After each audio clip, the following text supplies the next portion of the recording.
Tonight, we begin our Star Trek Wars sandwich with a little pop culture news, and then talk about Picard Season 3, then we check out the premiere of Mando, and conclude with Star Trek Deep Space Nine. All this coming up right now on The Writer Brothers!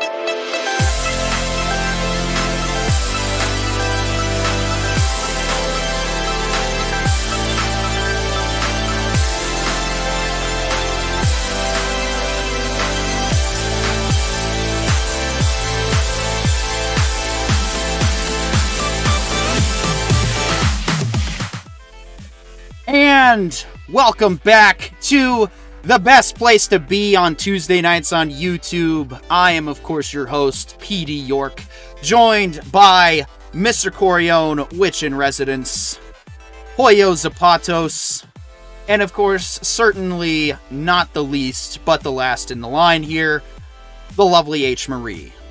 How's everybody doing tonight? For having watched Picard, not nearly as brain dead as I thought I'd be. What about you, John? How you feeling? Swell. Just swell. I feel like that needs to be said more often. Yeah, it probably does. You know, I myself have really enjoyed over the last year of doing this show, really having to actually watch the words I say, because it almost makes my conversations sound somewhat intelligent, which is new for me. But we've got a lot to discuss, and, plenty of time to discuss it, I hope. First, of course, we're going to start off with a little bit of pop culture news. There have been rumblings, and I wasn't going to say anything about this because, oh man, how many times have we heard since Farce Awakens, or since Last Jedi is where the train started to fall off the tracks.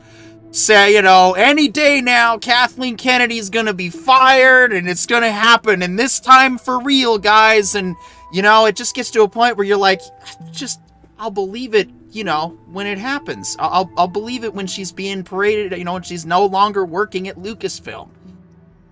Well, some sources came through, and of course we won't divulge exactly where we get our information because, well, we're not even that popular yet, anyway. But so you have to get the information from the Greys, obviously. Sorry. The Greys, exactly. Yes, the true puppet string pullers, the ones that we actually work for, our corporate overlords who are secretly funding TWB. They're doing a bad job, but yeah. Now, so some new information's come out that this next Star Wars celebration is going to definitely be one that you're going to want to skip. Unless you really have it in for Kathleen Kennedy. Otherwise, it's going to be the ass-kissing fest of the century with how great she is and how much she did for Disney Wars and all the great stuff she influenced, blah, blah, blah, blah, blah. So, but after that, she's going to slowly go away. But Corione, you got a little bit better of information if you want to explain to the audience who haven't heard these tips yet. Yeah, so the primary source of this information is from a gentleman who has significant inside knowledge of the situation. He's going under the codename of Sparrow and routinely releases through a couple of contacts into the Lucasfilm, the goings-on inside Lucasfilm to the outside world. And his general feeling is that this season this Star Wars celebration is primarily going to be Kathleen Kennedy's swan song. Now, a lot of people didn't think this was a big deal, or weren't too sure about this until the first episode of Mandalorian. We didn't see Kylo Ren's helmet anywhere, and this is the poster for Star Wars Celebration this year. We're not seeing any of the sequel trilogy characters up there at all.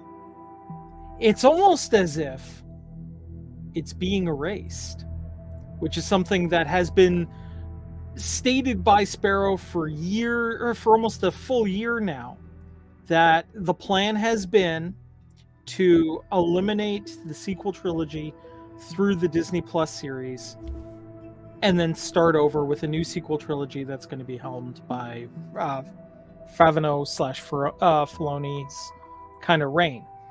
And the pieces are now starting to line up to make that look like it's going to be the case. Yeah. I didn't even notice that Kylo was missing from the bumper because well, actually, at first, I had to take that back. Red Letter Media coined the phrase that I don't often quote enough, you may not have noticed, but your brain did. And I knew, it was like it started, but then I was like, oh, it's just Mandalorian characters, because it was by the end. Like, it only does like 2 or 3 legacy or main trilogy characters or whatever, and then it goes into the show you're watching, and by the end of it, I was like, oh, it's just Mandalorian doing stuff. So when I heard Cameron Pasha had said, oh yeah, Kylo Ren wasn't in the thing, I was like, yeah, he was. I remember watching it. And then I watched it, and I was like, oh, okay, that's not small, because, KK wants her properties, front and center, and she didn't even find out until someone pointed it out and had to show her. Well, and it's become known that Kathleen Kennedy has spies inside Cameron Pasha's Patreon, and supposedly she found out that it was missing through Cameron Pasha's Patreon. So she paid to find out. And supposedly, when she went to Dave to find out what the hell happened, John to find out what the hell happened, because these these bumper pieces cost major money to get made. They're not a cheap process. So when she called to find out what the hell was going on, his response was apparently, "Look, take it up with the boss," which is to imply that he was referring to Bob Iger. Which means, if true, she's so far on the outs. Yeah, she's on the outside looking in now. That's just it. Looking at all these pieces and then putting them in the same puzzle. That's why I was like, all right, we're gonna talk about it, because that is a big deal. For me, oh man, it's so annoying because, yes, technically this was the desired outcome. Get rid of her, but somebody who's making this decision, have a spine. Come on, if you're gonna take over the Jedi and you're gonna do the most Sith exit of the old Sith, Palpatine 3.0, are we gonna see Palpatine again anyways? I actually kind of hope so at this point, because Ian McDermott. Because dude, that means they're gonna do Luke in deepfake. I don't care. Okay. No, I do, because I'm tired of them just throwing it on us. No. Again, have a spine. Tell us you're gonna do it, own it. But if you're gonna just keep pushing stuff onto us, you're a drug dealer. That's what they always told us about gateway drugs and marijuana. Now you're just giving us gateway deepfake. Well, okay. So fine. here's what is known at this time. The rumor mill states the following: that during the Ahsoka series, she is going to wind up back in the world between worlds, a la the Veil of the Force. Yeah. And in there, when Palpatine tries to do his dash through that to survive the end of Last Jedi, Ahsoka's just going to be there and basically go, nope, and finish him off. And so, yes, we are going to see Palpatine again, but we're going to see Palpatine getting his final death. Well, that's a little. I hope it's a little bit more, exciting than that. I mean, don't get me wrong. Watching Worf crack the neck of an alien, just in combat's badass and all. But if Ahsoka's gonna stop him, Ahsoka's gotta stop him. Yeah, and apparently then Daisy Ridley's Rey character is gonna get her Thanos "I don't feel so good, Mr. Stark" moment, and the whole trilogy will be undone. Yeah, I'm gonna be honest. I don't like that. I mean, I don't like getting rid of Daisy Ridley. Let me clarify. Yeah, because she I deserves a better character. I would rather they just try to do Rey, but just give us Rey the right way. Have her go through the struggle. Have her lose an arm. In that case, I have the answer. Then what we need is Rey's solo show, where each season is in between each episode, so we see her actually grow into her power. Yeah, because there was a lot of cheats. So let's see her like actually have those cheats early on. Like maybe the first half of season 1 is before she even. No, stop. No, we're not preserving the Disney Wars trilogy. That I am okay with getting rid of. What I'm saying is, let's take the character, because Daisy Ridley hasn't done anything bad. She hasn't been hitting the political stuff. She doesn't deserve to get kicked out of Star Wars. I mean, I would even argue John don't Boyega. Kill the trilogy. Instead, make the trilogy similar to like Infinity War. No, get rid of it. I'm sorry, I don't agree. The CGI is good, not number 2, but like it's about owning the mistake. Rather than just pretending like it never happened, rather than just pretending like it wasn't a black mark, and then 10 years later we have to do this all over again. Instead, we show you how to patch the stitching. Well, we have to. Here's what I know. I've heard rumors that Timothy Zahn has been approached, which would mean they may be looking at a new sequel trilogy involving the Thrawn trilogy as a sequel. But yeah, I just want to clarify, like, I'm not saying that, you know, Rey as a character just can be started over completely, or even just make a new character altogether, but have Daisy Ridley, because she hasn't been out there in the political stuff. She hasn't been pushing a whole lot of just, you know, she has her own ideas, but I haven't seen her attack anybody for having counter opinions. She's definitely, I would say, one of the better actresses in the movie sphere. Yeah. I would even argue John Boyega also belongs in that, absolutely. Because all of his complaints have been completely reasonable, and he's had the balls to complain too. Like, say what you will about the character of Finn, say what you will about Boyega's acting, whether you like it or hate it. As a person, Boyega's awesome. I would have a beer with that guy. Whether we agree politically or not doesn't matter, because he actually had the balls to stand up and go, you know, you guys didn't have a plan, and I don't want to be on Disney Plus, and it's just not, you guys suck. That's basically what he said. Yeah. I would go so far as to say that, like, most of the actual human actors should, you know, come back. Like, if we just get rid of the CGI characters that were, like, literally made for Hasbro to sell, and Hasbro can't sell anything these days, CD&D.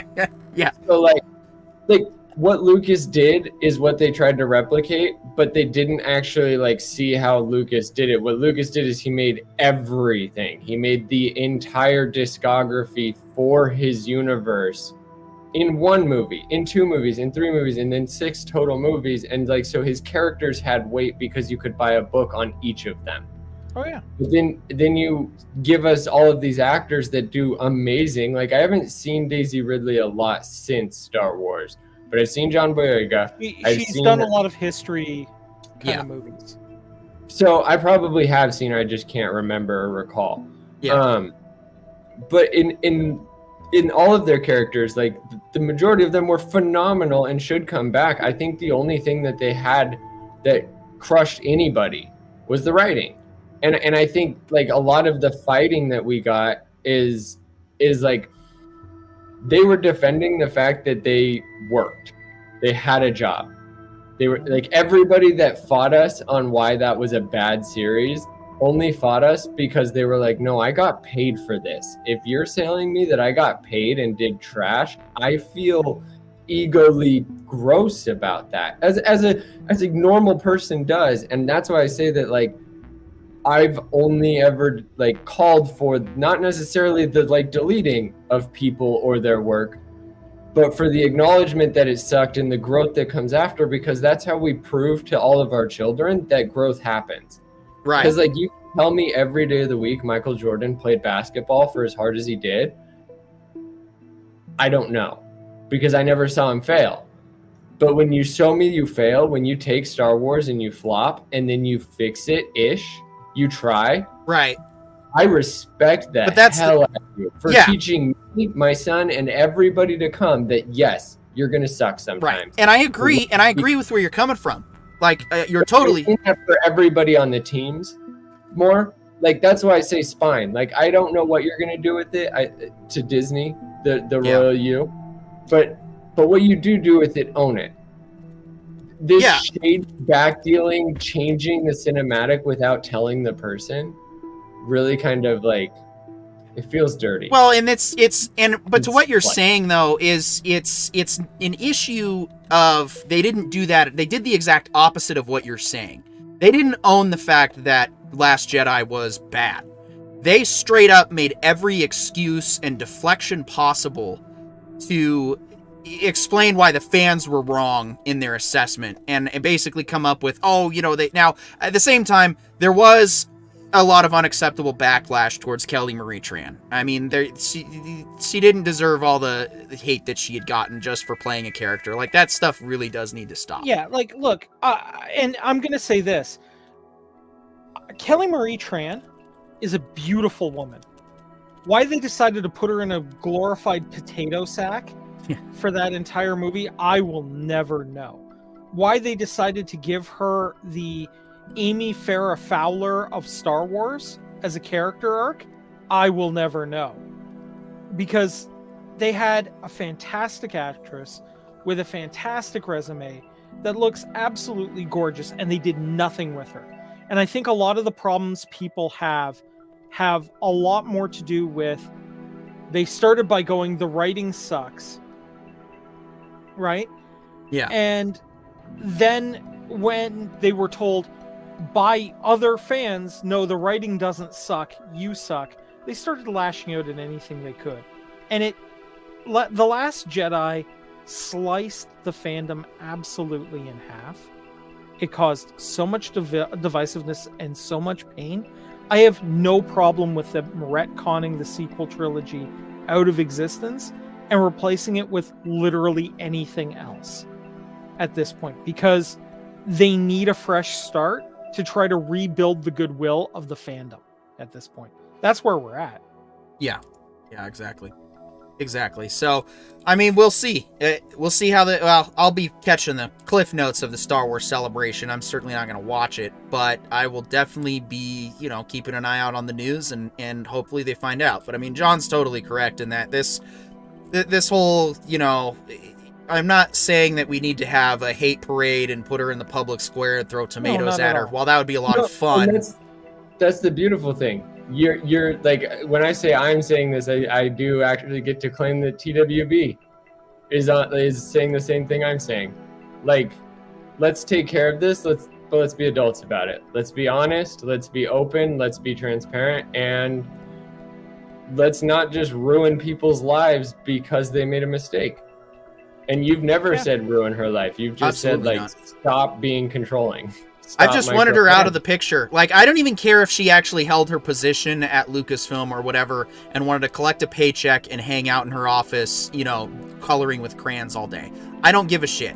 She just doesn't need to have any influence at Lucasfilm. Management. Yeah. What if she's just doing a bad thing that most managers do, and if she just pulls slightly back, like we've seen, like Mandalorian, I feel like she pulled all the way back. She was no. She was kept out of it. They had to keep her away. Okay, so even then, so they 100%. But she kept out of it on her own level because she was the executive. She could have pushed herself into it if she really wanted to. She did. She tried. She couldn't. After there was one or before season 1? After season. Okay, so here's the timeline of what happened on Mandalorian. The idea was originally brought up because John went to Iger and basically said, I have an idea for saving Star Wars. This is post-Solo. I have an idea for saving Star Wars. I want to make a story that focuses on Boba Fett. And they sat down with the group and they basically said, no, Boba Fett is not a character you're going to be allowed to have. You can have a new character. You cannot have a legacy character. And he went, fine, I'm going to create Din Djarin the Mandalorian. So he basically made discount Boba Fett. Okay? And he created this story, right? This he sat down with Dave Filoni, and the two of them sat down and created this story of Mandalorian. They got the first season out, and it was a ridiculous off the rails hit with the fandom. Everybody could get on board with this. It felt Star Wars. The tone was right. The attitude was right. Everything came together. At the start of season 2 is when KK decided to try to get her talons into this. Okay? Yeah, so Hold that's on. the whole point. When she tried, John went right to the top and said, if you don't keep her out of this, I quit. Right now, no discussion. So word had to come down and say, you can't do this. What happened then was she said, fine, and then went after Gina Carano. Right. She got Gina Carano kicked out because she wasn't PC enough and wasn't willing to sit down for the routine struggle sessions. Then John basically said, well, you've crashed my idea. I've got nowhere to go back to. I have to do a complete rewrite. So he started rewriting his whole thing again, which is why there was such a delay between season 2 and season 3. And because they tried to slide in Book of Boba Fett, which was a KK piece. She wanted her own piece of the Mandalorian pie. But when it turned out how bad it was going, they brought in John, who was working on the rewrite, getting the spin-up ready for Ahsoka and a bunch of other stuff. He got brought in to fix that. That's why the last 3 episodes of Boba Fett look like the first 3 episodes of Mandalorian, because they basically were. And that's where we are now. Yeah, and so that honestly, it's all the most like clear signs of just any Shakespearean play.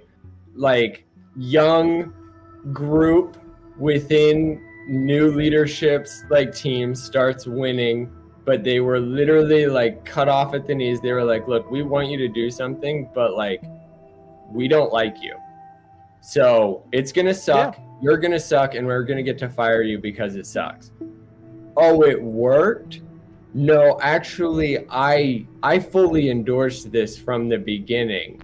I always believed in these people in this team. Can I, get my opinions in there because I'm in charge now? Like I need to, start putting my name in there.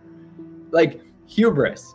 It is pure and simple. And so that's why I say to Kathleen, like, talk to your therapist. Like find out where your character flaws went and got you this far. Like find out how many times you legitimately chose to be childish. Like you chose the manipulative road. When Jon Favreau starts winning and he says, I'm leaving if you interrupt me. And then you still go and stab him in the back like a little kid. Like that's like popping the ball just because everybody said, no, you don't get a 4th strike in dodgeball or kickball or any of the games, well, grow up, here's man. And that's it. That's all you need to do, Kathleen. Like, this isn't like your whole legacy for the rest of your life can never come up again. Like, well, you're enough. At this point. Well, here's what I'm going to say. The resume speaks for itself. So, like, here's what I'm going to say, and I'll leave it at this. I warned KK that she would know no joy until she left Lucasfilm. Just saying. Yeah. Guess we'll find out. But yeah, we'll definitely be keeping an eye on the latest drama for that. But I think that covers, unless we had any other pop culture news that we wanted to dive into. I can't really recall off the top of my head and long dated. Dude. Pop culture news, I want to jump into. I completely just saw this game WOOOO coming out on Xbox Game Pass, so it's free for anybody who has Game Pass. I didn't know it was coming out past just the little ads on that, and I didn't watch any videos on it or anything. I am having the most fun. Like it's a Souls-like mixed with faster action combat. And it is just really fun in that combo. The combat is the best version of the Souls-like I've seen so far because like parries actually count, like it's rhythmic, really fun. So shout out to Wolong Fallen Dynasty. Yeah, throw a link in the chat. Yeah, I'll find that on Xbox. Yeah. I'll get that for everybody. But get that going. Super fun pop culture. All right. my mind. I spent all day playing it. It was awesome. Yeah. Time now to, of course, head out to the final frontier with the third episode of Picard Season 3. We did get... honestly, Coriote, I think you're just telling yourself to hate the show at this point, because I'm going to go into Picard review mode. All right, thank you. Go to Picard view, go to Picard lighting for the review, of course. All right. So, of course, we have a new formula that we're doing on this show now, and that is, of course, we do the non-spoiler overview first, where we just give our general impression of what we liked, we give the quick synopsis, and then we set spoiler alert, and it's all, everything's hands-free. So, if you want to keep watching the stream to help support us, get our watch hours up, but you don't want to have to, turn us off completely, all you gotta do is wait till you see that red condition alert spoiler disappear from the screen, and we'll be back on to another, non-spoiler overview and continuing the rest of the show. Real quick, we do have fan mail from Skoglioten, who writes in, "Dude, Soulsborne games with faster combat. Have you played Bloodborne?" So, Poyo, if you want to respond in the chat. But, I'll say for me, I thought that this was just continued proof that the show is heading in a better direction than it ever has gone before, and I think we've seen a lot of notable improvements. I am excited, of course, for season 4 or for episode 4, and I thought it was good overall. H. Marie, why don't you give your quick synopsis and then quick overview?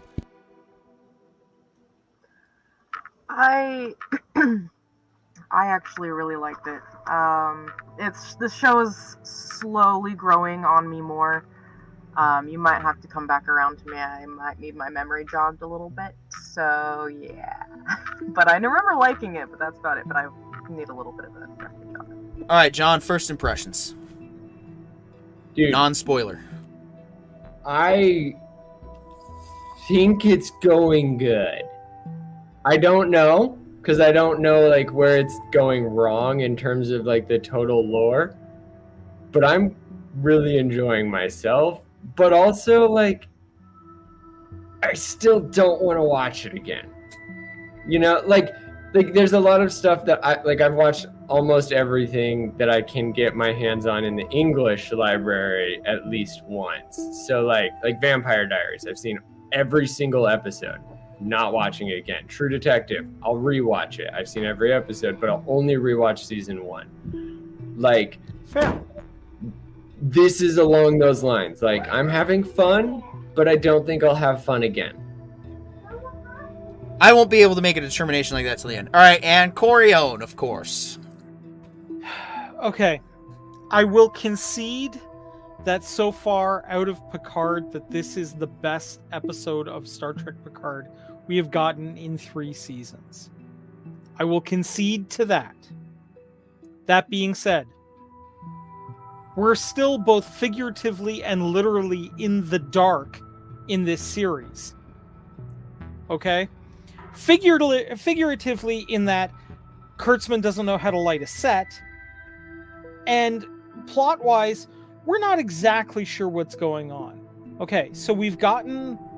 The basic premise as it stands right now is currently on the Titan is being hunted by the Shrike to presumably get either Picard or Jack. We're not really sure.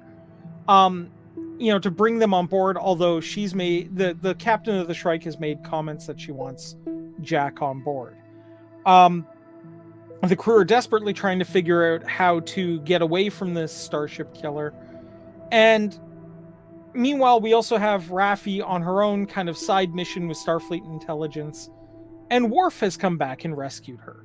And I think that's basically where the episode starts off. My general impressions on this episode... Look, like I said, it's better. But this isn't memorable. There was nothing that happened in this episode that I would want to come back and see again. There were a couple of cute moments.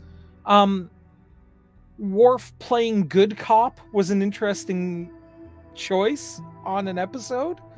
We're getting to know the bridge crew on the Titan slightly better, which I am liking because it seems like there are dynamics on that bridge crew that we have not been made aware of yet, and there's potential there, provided that all the characters are not know-it-all, jerks. There could be something to that.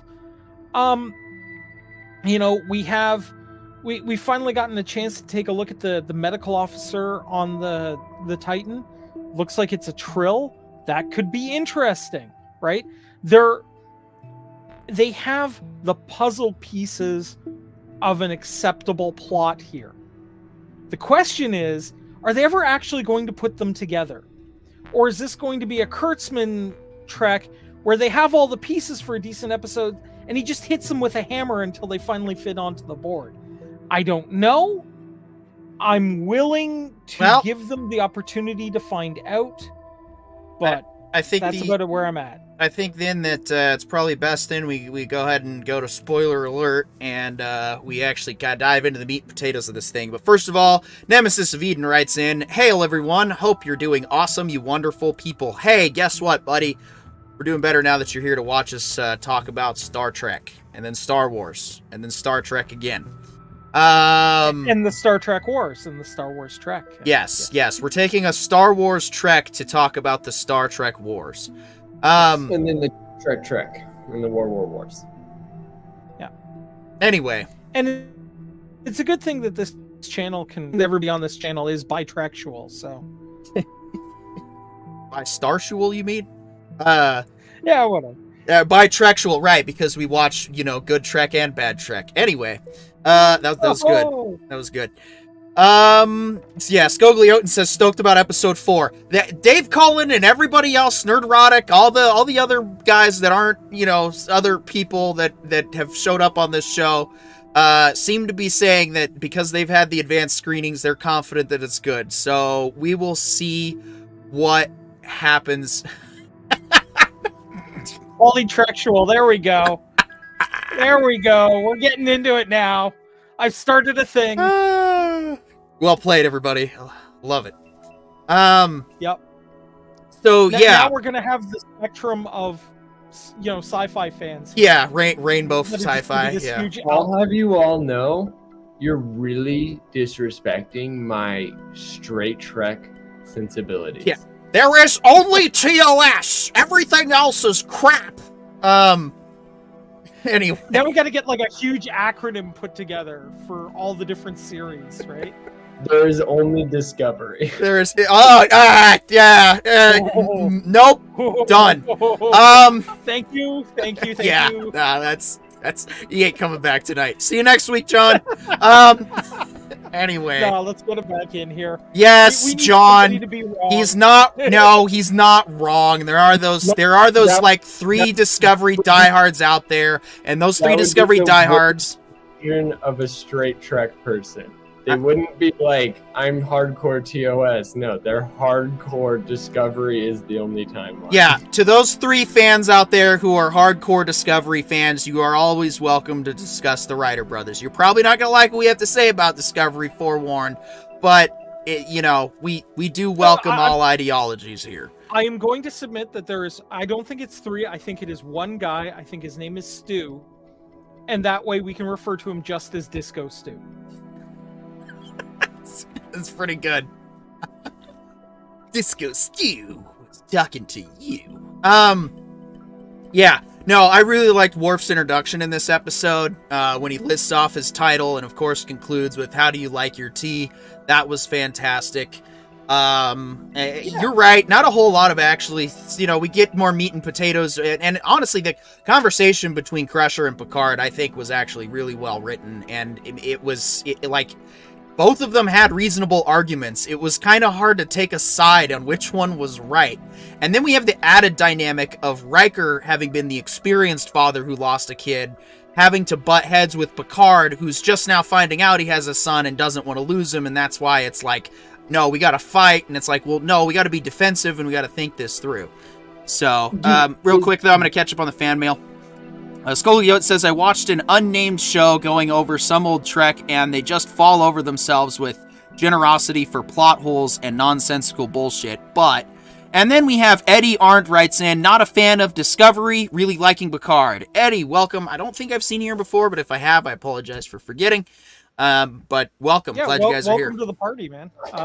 And thanks for your contributions to the discussion. We do appreciate it. So I have a new phenomenon that I want to discuss in this episode of Picard, though. I'm going to refer to it as Titan Captain Incompetence Curse. Okay? Basically, anybody who is in charge of the Titan must remove their brain before becoming captain. That's the only way to explain Riker this whole damn episode. I'd say they just removed their rationality. Yeah. Like, there's some sort of virus that happens when you sit down on that chair. I've got theories as to why that chair is the way it is. I suspect there is a toy sitting on that chair that is shaped like something a mommy and daddy might play with after hours once the kids go to sleep. And that's why they're so arrogant and annoyed.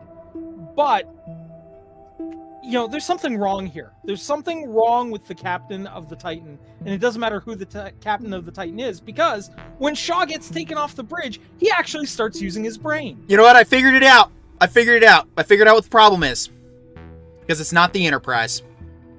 Anyway, continue. All right. Show should be taking place on the Enterprise. I'm sorry. I know that Terry was excited to redesign the Constitution, and after watching that video about what the inspiration for the Neo Constitution was, I was like, all right, the ship design is sitting a little bit better with me now, knowing all that. But where's the Enterprise? And it better not be getting decommissioned. That's bullshit. I'm getting a super dirty vibe that it was the worst version of authority corrupts absolutely instantaneously. Yeah, like, it's something like that. But, I mean, look, there was a simple way to do this whole episode. And if I understand tactics this well, I don't know why anybody on the ship didn't. Look, they figured out pretty early on that the ship was being tracked by the Shrike, based on a material that was leaking on the ship. Okay. And Picard was on the right track of, we can use this to our advantage because they don't know that we know. Look, it wouldn't have been hard to fill that gas in like a life pod, kick that out at an angle that puts it dangerously close to that singularity.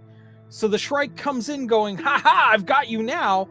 You're right in this perfect angle for me to box you into a rock and a hard place. And that's when you come up behind the Shrike and push it into the singularity so it can't escape, because it's got way more mass. And you call it a day. Look, if I can figure this out, and I mean, I went to NYU, I didn't go to Starfleet Academy. Like, surely the guys who study space combat for a living should have been able to figure this out. Right? Well, yeah, but at the same time, how do we know our calculated crazy person on the Shrike doesn't know what to do in that instance? I mean, she's obviously not an idiot, and of course, as we find out at the end of the episode, they have the portal tech, and they use it on the Titan to keep the Titan trapped, so, I mean, they could have just portaled themselves out of that situation if that had happened, so... Absolutely, and if they had, that would have been an acceptable way to keep the cat and mouse game going longer. But here's what I'm going to say. 2 episodes of cat and mouse are acceptable. 3 episodes of cat and mouse are not. I will concede that point. Okay. I will agree it is dragging a little bit too much like season 1 of Picard did, so. Yeah. Like, if we have another episode where we're just waiting for the Titan to, like, for somebody on the Titan to grow a damn brain and figure out a way out of this, yeah, I'm gonna start getting annoyed. But you know what? I think we can just start referring to this show as Picard, because it feels more like a properly aged and, going out of style Picard and Riker TNG reunion show. At least it's moving that direction. So I think whenever I refer to Picard, that's season 1 and 2. That's that show, is Picard. This one, I think we finally have started to earn our Star Trek title, and we're getting better, and I like where it's going. Skoglioten writes in, and they screen plot holes on episode 2 of a 10-episode run that haven't even seen. It's absurd. So Scogly's referring to critics that are unchanged on this, I believe. And, I don't... Anyone's allowed to have whatever opinions they want, but I have chosen in recent years to stop operating with a personal bias on a lot of things, except for stuff I personally enjoy. Otherwise, when it comes to... Because the way that you do credible reviews, the most credible reviews are honest reviews. And that's why we push for honesty. So when you hate something, it's because you actually hate it, and we bring our reasons to the table as to why we hate it. I do see that a lot of people have been so disenfranchised by the current slew of Star Trek that they don't want to like it. And I get it. I understand your reasoning, but I don't agree. And yeah. And I mean, look, I think I can stand kind of in the middle here by saying, like, look, there are specifically and I do bring them up, and I have my issues, but I can admit when things are kind of good, right? Yep. I freely admit watching Worf be the good cop in a good cop, bad cop argument is bloody hysterical, and I thought that was a great use of the character, right? I do love that they've added Slayer of Galron to his title. I love that he was the one that figured out the guy was a changeling, right? I absolutely love that, because he's fought them routinely, right? These are things that worked well. I did like the idea of a split link for the changelings, and that's the plot problem. That's interesting. That could be worked with. There are pieces of this here, right? There are pieces of really good Trek here. I'm hoping they can fit them together. History has taught me that I don't know if they will. But Nerdrotic and Dave Cullen are signaling the sound of hope, though. So I just... Well, Nerdrotic and I have our own issues. Dave Cullen, I've never met the person. I haven't either. No, but like I said, I'm willing to try. Right? Yeah, I'd say go through his channel and check out his other Star Trek content, because that's where you'll see that, okay, you probably find, like, for example, he likes Undiscovered Country, which I think is one of the top 3 greatest Star Trek movies. I but we can debate that later. I think it's the second best, personally. Well, my number 2 my choice. top 3 are basically all equal in my view, because I can't really, because there's pieces of, like, the motion picture I think are best, there's pieces of the Undiscovered Country, there's pieces of Beyond that deserve it to be in the top 3, and yes, I put that over. But Skoglioten writes in, says, I've noticed I'm going to catch up on the fan mail real quick, guys. Sure. Sorry, I skipped Nemesis of Eden, my bad. Nemesis of Eden writes in, jaded old Trekkies who can't see the good in things, really, and that's kind of, like, I get it, but that's where I'm in agreement here. It's like you're trying to look for stuff to be bad so you have an excuse to be angry. That's how a lot of these skeptics have felt, and with each new episode, I feel like, guys, it's really not that bad. You don't have to like it. You don't have to like the guys producing it. But it's going to be hard for me to take you seriously if you just keep repeating the same talking points that really just don't hold up. And Scogli adds to that by writing in, I've noticed the tendency to be astonishingly generous with old Trek and just outrageously obstinate about the new stuff. 100% agree with you there, man. Like, we've been watching DS9, and we've actually found that, one, Run Along Home is bad, but it's like TOS bad episode bad. It's not the worst episode in the world. I actually would say that Invasive Procedures is a much worse episode because it's a rapey episode, and that can be very uncomfortable for people, but it's also just dumb. So, I agree. Yeah, and to me, the worst episode of Trek of all time is Code of Honor, right? Like, it's just a gross episode. Yeah. Right? So and I agree, and that's what I look at it, and I'm like, sure, okay, the period, the effects don't hold up. I'm not really evaluating the effects. I'm looking at just the story. And there are plot holes. There are bad episodes of TOS. There are bad episodes of TNG. There are bad episodes of DS9. Most of the series of Voyager is bad, and Enterprise has its bad episodes. So it's not a foreign concept. Now, that said, Picard Season 1 is the worst Star Trek that has ever had the title of Star Trek, in my opinion. I did not watch Season 2, so I cannot have an opinion. that is unbiased, and so I don't have one. I just simply say I didn't watch it because I hated season 1. Actually, I'm going to let you know something, PD. You actually did watch it, but it was so bad that your brain blocked it out. I only watched the part to see the Star Trek Online ships and the clips that I wanted to see, so that's that. All right.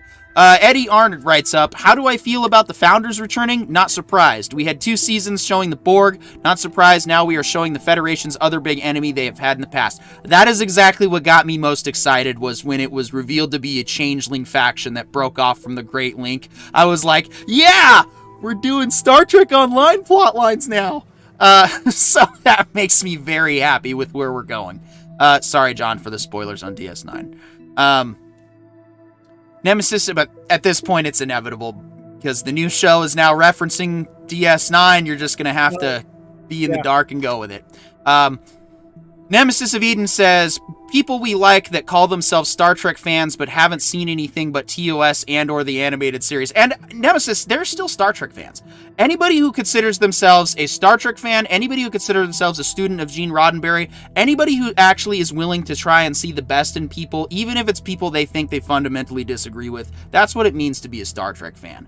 We can have our favorite Star Trek, we can decide which Star Trek is better, and we should only be arguing why we love the Star Trek we love, and that's it.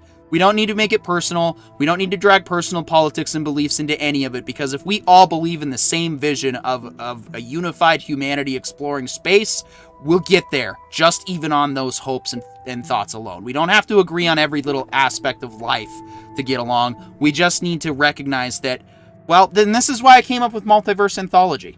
This is why I see that Star Trek is not a primary timeline of, oh, well, if something happens, everything gets changed. Well, first of all, in order to actually change the original series, you would have to destroy every single copy of every episode ever made, ever printed, ever produced. So until you can actually destroy the show from existence and make it so that it no longer exists, the original series, in its original run, will always exist. We will always have the original Star Trek.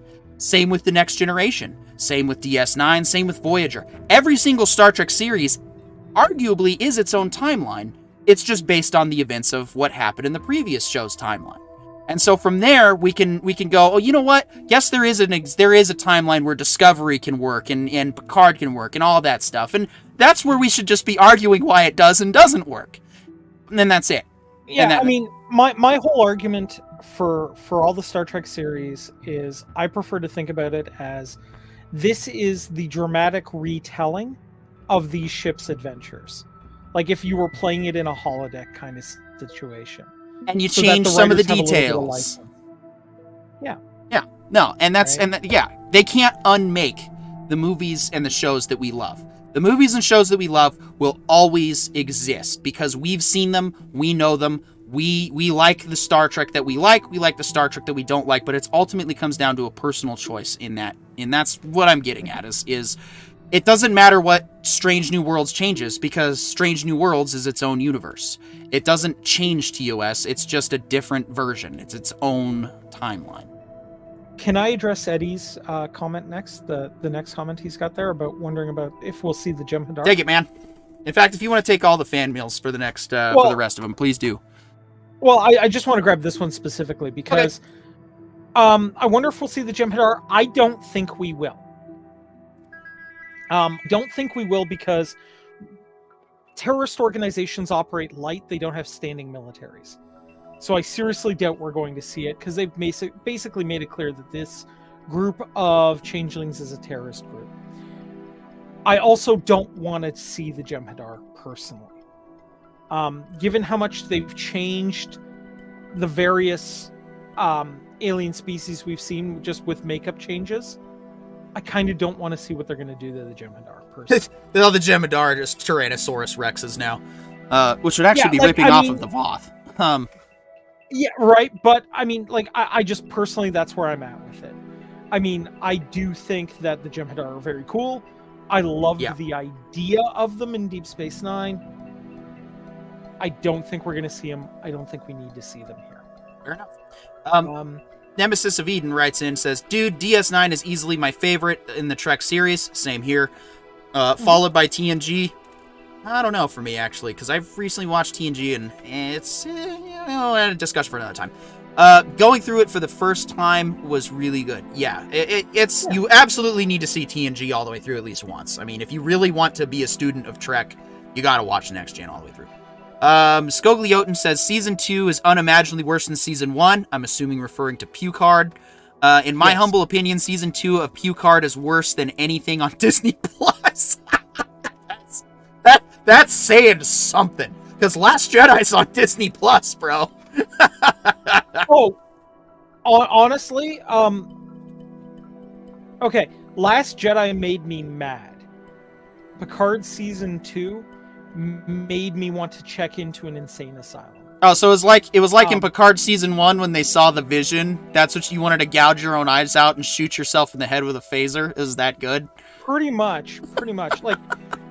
Like if they're, you know how like supposedly in like the Lovecraftian mythos, if you see Cthulhu, it drives you insane, right? Like just looking at it is so unbelievable to your brain, it just melts your brain. That's Picard Season 2 in a nutshell. Yeah. Eddie Arndt, it's so bad. Eddie Arndt writes in, I love DS9, was my favorite for sure. Well, stick around to the end. Yep. So yeah. I don't know. I like where it's going. I think we'll see what, it's going to be a lot harder to convince people, hey, watch 4 episodes of Picard, then it gets good, but we'll find out what happens this week. Go ahead, H. Marie, with your thoughts. I actually do want to comment on the visuals that we had with this episode with the portal weapon, because they were able to get the reflections, the color, everything. It didn't look fake. It actually looked like that could have legitimately been happening in space. It was I'm gonna have to rewatch that section to be able to just appreciate the beauty that they were able to put into that scene. Fair. Yeah. Go ahead. I mean, I played through Portal 2. So I've kind of seen that exact graphics set before, but it was still pretty good. Yeah. Skogli wrote and writes it. I'm dead serious. Dude, I'm not laughing at you like trying to be humorous. If you were in the room, I'd be laughing even harder because I could just see you deadpan staring, having said that you said that it's worse than anything on Disney Plus. I'm laughing because it is such it's a statement, bro. Like, yeah, well said. And I could just picture him being deadpan in the room right now. It's worse than anything on Disney. And like 1,000 Mile Stare as he remembers it. Like, he can hear Fortunate Son in the background.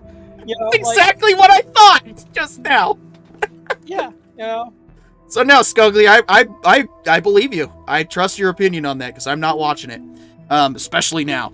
Eddie Art says, good points. I'd hate to see them Star Trek Discovery the Jem'Hadar, if you know what I mean. Unfortunately, we do.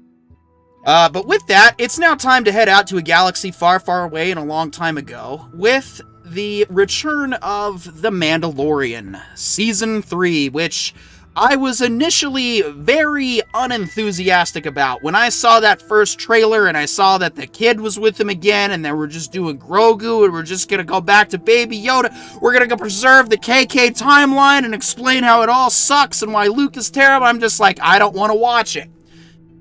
Then Corione started watching Picard Season 3, and then, I was like, oh, Mandalorian comes out this month, and Corione was like, hey, remember when I started watching Picard Season 3? And I was like, fuck you! And so now we're watching Mando. Hey, dude! Oh, first, actually, let's go to Mando Light. Oh, yeah. Proper. There we go. Yeah, yeah. Oh, sorry, that was JJ lens flare lighting. My bad. Yeah, there you go. There you go.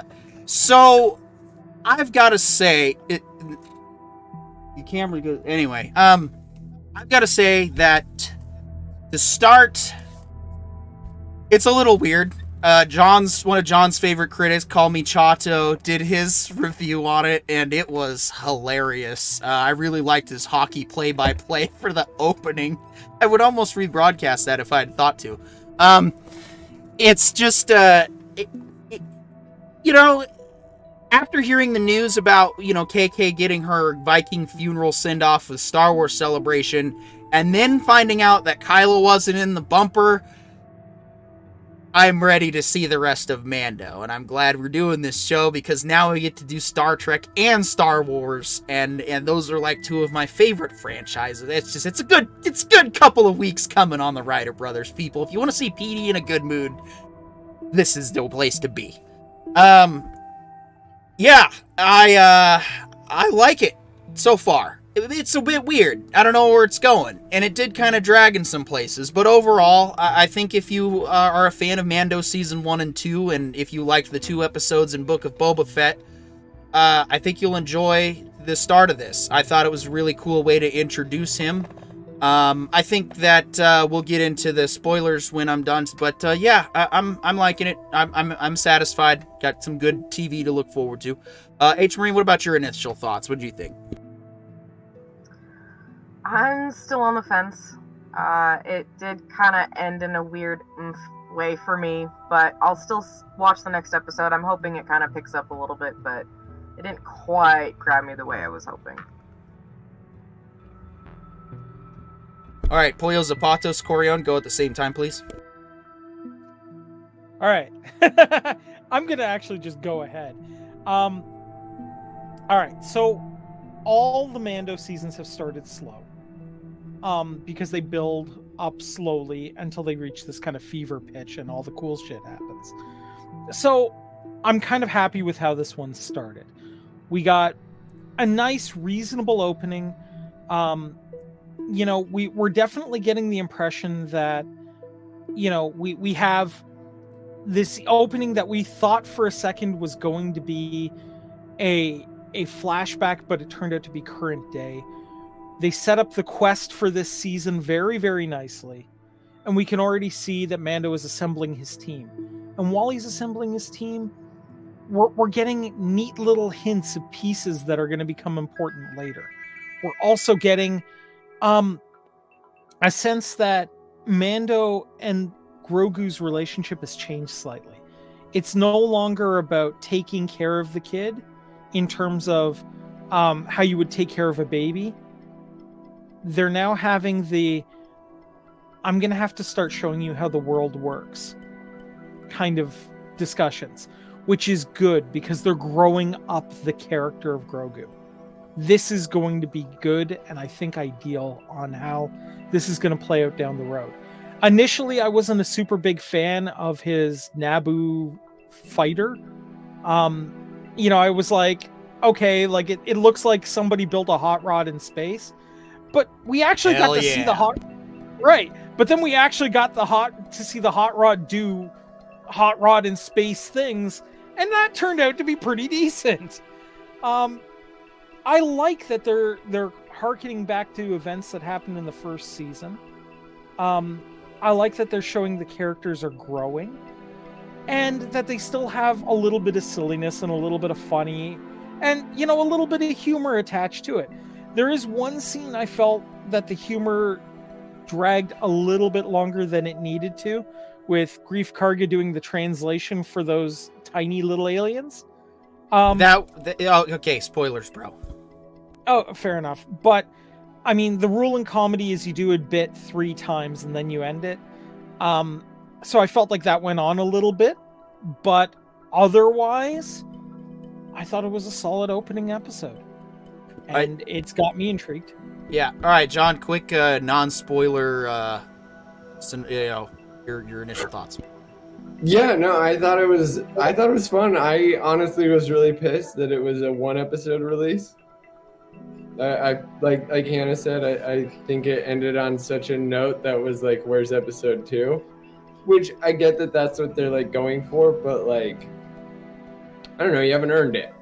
Like I want shows to earn it. I want the season 3 rule to be like you can open however you feel like with as many episodes as you want because season 3 is tried and true. But like, this is really where Kathleen's legacy shows its ugly side. Is like the only reason Parker was debating whether watching Mandalorian was because of all of the marketing hijinks that the rest of Disney did during and in between seasons 2 and 3. Like, if it wasn't for Kathleen's just useless intervention, we would have had Gina Carano. We would have had season 3 opening earlier in the year, you know, maintaining the hype, recovering from Boba Fett like it was a just accidental obstacle that appeared in the wind. But instead, we have to go through all of the stigma just for Parker to decide whether or not he's even going to watch it, let alone discuss it on the show. And what was the point? Because it was a quality show from episode 1 to season 2 to season 3, episode 1. It's always dropped the same amount of quality every episode. And the only reason Parker had any stigma is because of Kathleen. Because of her shenanigans. Otherwise, there is no stigma. Because as far as like, if you take away everything from Star Wars and you just throw Mandalorian out there, it's the coolest fictional bounty hunter show we've ever seen. Like, way better than Dog the Bounty Hunter. Yeah, no, that's very well said. But all right, now for anyone who hasn't seen it yet, even though there's a new episode tonight, it is now spoiler time. That scene that you mentioned was the weakest point of the episode, and not only did it drag on, I was like, so the writing just drove off a cliff right here. Like, we just went straight to Okay, I'm going to jump in because I wholly disagree. And I know you guys both think that, but for me, it was like, finally, the translation actually makes sense. And when you compare it to DS9, how their translator works is the computer just fixes your ears for you. Versus, like, in Star Wars translation, it's like, no, they're talking, you just have to learn their accent. Yeah, and that's what you see. Finally, like, no, I understand. I honestly, I felt that the episode was just trying to insult my intelligence, because I understood what they were saying, and it was like, it felt like we were just ripping off of a Galaxy Quest gag that was done way funnier and made way more sense for the context that it was presented in. It was. I don't think it was funny necessarily, but I do think that it was like actually useful. In terms of like, how are these people just automatically understanding each other? Because they all speak basic. Well, like I said, if he had done it 3 times, like if Grief had done that 3 times in a row, maybe like twice, but yeah. Or, well, 3 times is the limit. And then that joke had ended and we carried on to the actual part where they're talking about the memory chip and whatnot. You know what? I would have been fine with it. I don't think I would have had a problem at all. It's just because it dragged on that I think it got annoying, right? And that's where I'm at with it. You're probably right. My opinion of it would have been, I actually probably would have forgotten about it because I didn't like it. But yeah, it was really because it just kept, it was like, okay, we get it. Yep, it's the computer joke from Galaxy Quest, guys. Ha ha ha ha. Move on. But my only question is how much of that is just going into it, watching it with fear that it's going to be bad, like looking for things to point out, because I did forget that point. Like, I thought the scene was like a bad joke, but I would have never commented on it unless you guys had. Fair. No, I mean, it doesn't drag the whole episode down. I made my non-spoiler review clear. I liked it. This was like, you know, here's everything going right in the episode, and it's kind of, you know, we're just learning something. Okay, and then we just kind of recover a little bit. But the part that really got me excited, and what got me hooked was very early on when we saw the hyperspace whales. And when I saw that Rebels was now live canonized, that's when I was like, oh shit, the Veil of the Force may actually be in play now. Okay, I'm just gonna shut the brain down and enjoy it. And then, okay, another huge high point, one of the greatest starfighter battles in all of Star Wars. Holy shit, was that good. Yes. I thoroughly enjoyed it. Yeah, you want to talk about the hot rod kicking ass? Yeah, this is like the Camaro beating the Mustang for the first time ever. It was glorious, and it was like, this is the Star Wars that I missed having. You know, our exciting fights in the asteroid field. It's like, you know what? The plot can just be okay now because we got Star Wars back. Yeah, honestly, this is the new part of the Camaro Like Camaro has a distinctive body, right? This was Yep. the Star Wars, the distinct quality that makes Star Wars, the super chaotic space battles. And With a muscle finally, car. a really, really hot race. Oh, dude, the only thing Mando's ship is missing is painted on flame decals. Painted on flame decals and a Chevy Right. bow tie on the bow.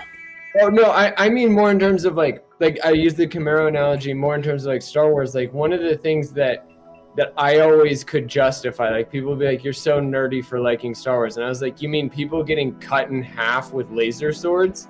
Sorry, I'm a nerd. That's dope." Like Star Wars battles with like flying and shooting stuff in space. I'm sorry, greater versions of avionics. I don't feel nerdy. I feel hyped about cool stuff. Like it's better cars. Y'all are a bunch of nerds with your Star Wars, your Star Treks. I'm gonna go play fantasy football now. Well, not even. Yeah, exactly. Like the fantasy football, but on top of that, it was just like the thing that made Star Wars was the fantasy action, the fantastical star action. And this was like the best CGI version of it because we've never seen it in real life.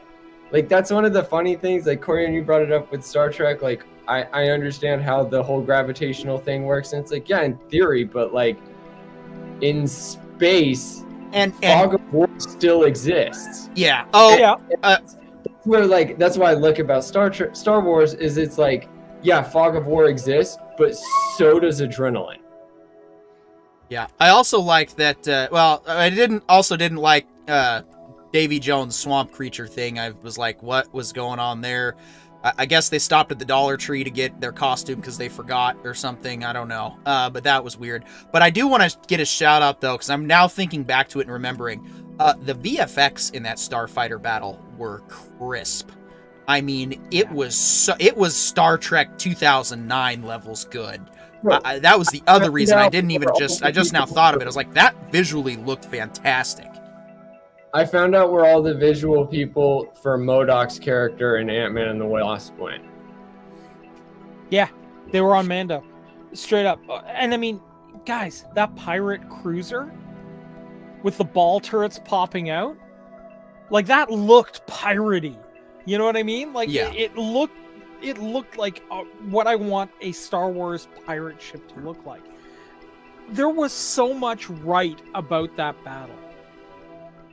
There was so much right too about the way the Purrgil were introduced, the space whales, right? Yeah. Where Baby Yoda is just kind of seeing it while Mando's asleep. Nobody realizes, like it was just done beautifully, right? Yeah. I mean, the only piece that I'm curious to see where they're going with it was Bo-Katan. Because she put on this great effort to be like, no, you screwed me out of everything. But I'm sitting there going like, the Darksaber's right there. You just have to win it in combat. Pick a fight. Right? That's what fight. That's the one I want to see be the greatest version of the hero's journey / Mando Crucible, because you have the Mandalorian, like I finally feel kind of like seen as a Marine in fiction, because like the Mandalorians absolutely are what Space Marines would eventually become. Like they would get their own planet, they would Spartan it, they would literally just become Sparta 2.0. And the Marines, we have this process known as the Crucible, where you have to go through death and come back on the other side a different person. And that's not the hero's journey, that's the warrior's journey. Like anybody who wants to be a warrior has to die and come back a warrior. And that to me is like something that a lot of stories are lacking, is the warrior's journey. And I think that's where Bo-Katan really could show her grace, is that she could do the leader's journey, where somebody who rallied the Mandalorians back to glory without the other side, Mando's side, Din Djarin's side, she legitimately brings the idea of a great leader is actually a great servant too. And so if we see her become the greatest number one, the Riker of number ones, like, that's leadership 101. That's when a leader knows that, like, they found a true person to follow, because Din Djarin is on his own second crucible because he's going through redemption for falling out of the warrior clan. And so if we can also see Bo-Katan paralleling his story as, like, no, this is what a servant does. Like, when a leader loses all of their followers, they go back to following the right leader. Because, like, she wasn't crazy. She just now wasn't in charge, and the other guy wasn't taking charge, but she still believes. She still knows the right way to go. And she knows that he deserves to be in charge because he freely gave it to her. And she was like, that's a guy I gotta follow. But I'm number one. Wait, now I need to be number two. Can I do it? And I really want to see her actually struggle to do that. That would be amazing. Also, I just want to say, to whoever the costumer is, Katie Sackhoff's Mando armor, good job.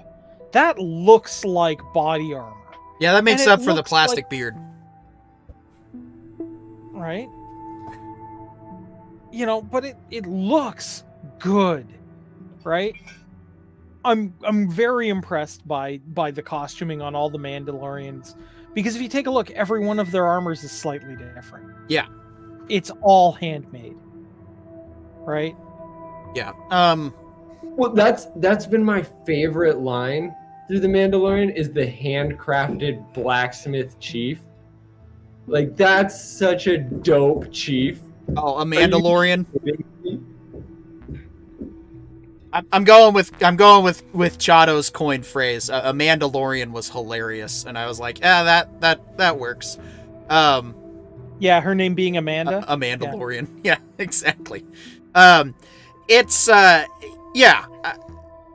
costuming more or less is good. Yeah, I'll agree. And like I said, great. It feels RPG-esque. Like, not every character got the same piece, and the person who gives it to them, the blacksmith, like, and then you add in Bo-Katan's, where she's like, no, I'm not a part of your stupid uniform policy. This is my outfit. It's gonna look like me. I love it. I think it's so cool. Well, I kind of wish it was like the MMO, because, as you guys will see if you guys watch any of the Casual Filth, especially the back episodes, all of us have wildly different ways we pattern our our characters. And all of my characters are basically in thongs the whole way through, right? Like, all my side characters, dudes included, right? I've just got them in as little as possible, but that's part of the fun. And I'm waiting for somebody then to some loony then to wander by in bright hot pink Mando armor, right? Like, at this point, if we're gonna do the full MMO. Yeah, I mean, and then rainbow colored helmet, and of course then there's that guy that only wears black. And dude, I want the bright pink Mando to be super flamboyant, but every Mandalorian knows why he's on his own, and it's because he is good. You know what I want to see? You know what I want? I want to find out. I want Mando to go to Mando Prime, right? Or Mandalore. I want Mandalorian to go to Mandalore. Yeah, say that 30 times fast. I want him to go to Mandalore, and I want him to encounter a guy he's not he doesn't find a Winnebago starship, but it's clearly designed to look like a mobile home, right? And then out, only wearing his helmet and pants, because his chest piece is off right now, and carrying a space spear is a Mando with red, white, and blue armor. And he's such a diehard Mandalore patriot that he just lives there by himself. And he's like, what do you do? Get off my lawn! What the hell you do? You and your kid coming here? And he's just the fall... with the pump action blaster? Yeah. With the pump action shotgun blaster, absolutely. and His that's name is Living Waters. he's guarding the living waters or whatever. But yes, that's what I want to see: the Mando redneck, red, white, and blue. Murica F yeah. The Living Waters. Like, everybody thought it was like this like thing that you drink and dance, and it's like, no, you fight this guy, and if he says you can leave, Yes. You gotta wrestle this guy in the waters. Yeah, exactly. You got wrestle. Yeah. So you really want a roundhouse kick to the face while I'm wearing these bad boys? Forget about it. The living waters of Mandalore are protected by the Mandalorian equivalent of Florida Man. Yes. Like I'm exactly. digging it. I'm digging it. Not. It's Florida Man meets like I said, Murica F yeah, and that's what it is. That's who's guarding Mandalore, the living waters of Mandalore. No, I want the guy at the door to be the most like perfect Mandalorian, and the Mandalorian, like, all he does is pull out the dark saber, and the guy's like, "Sir, yes, please come in." And then when he gets in there, that's where Florida Mandalorian is. He is Florida Mandalorian blown, just dancing in the water, drinking, drunk off his like rocker, and that's where the Mandalorian has to like. All right, wait guys, I'm putting it out there. We are crazy. I'm gonna put it out there right now. Okay, I'm going to. This is for everybody in chat. You guys are exempt. This is just for the guys in the chat. Sorry. Before you do your thing, the Murica F yeah patriotic Mandalorian has got to be played by John Cena. We gotta have it work too. I'm gonna put with a 5 o'clock shadow. I'm putting together an art contest.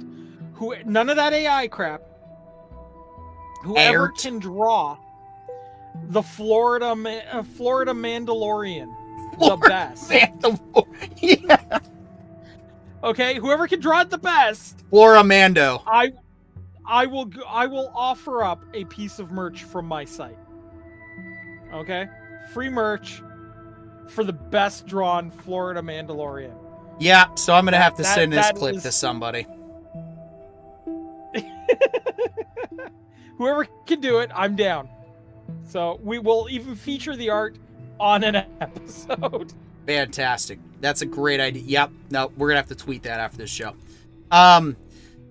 Yeah. So I like where this show's going. I'm on board. It's nice, that Corione now has his Picard palate cleanser for when he needs it, and of course, I'm just gonna, need it. Need it. But yeah, I think that covers. Yeah, Scogliotin writes in Florida Mandalorian. Yes, that sounds like a news article just waiting to happen in Florida with a DeLorean. Okay, if we're gonna have John Cena be Florida Mandalorian, then he actually has to be made of water. So it just plays like a triple entendre pun, like, why can't you see him? Because he's water. Why is he the living waters? Because he's living water. But also, he's the Florida Mandalorian. See, I know you guys want John Cena to play him. I kind of want Bryan Cranston to play him. That could work too. And he has a trailer. No explanation ever. Or Nick Cage. Nick Cage would also work. Yeah.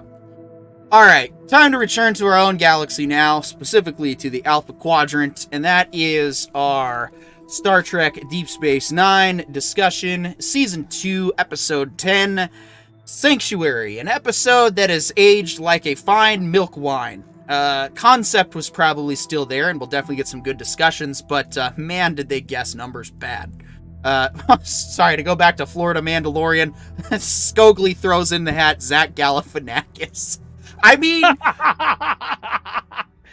maybe as like the Confederate flag dressed Mandalorian, who's like trying to usurp Florida Mandalorian. I don't know, that just came right about. Do you guys watch Man Shorts at all? Like the D&D done in various editions? No. Oh no, wait, hold on, I got it. Zach Galifianakis as the Canadian response to Florida Mandalorian. Oh, Oshawa Man? Oshawa, Okay. yeah, Oshawa Mandalorian. Oh, man. Oh.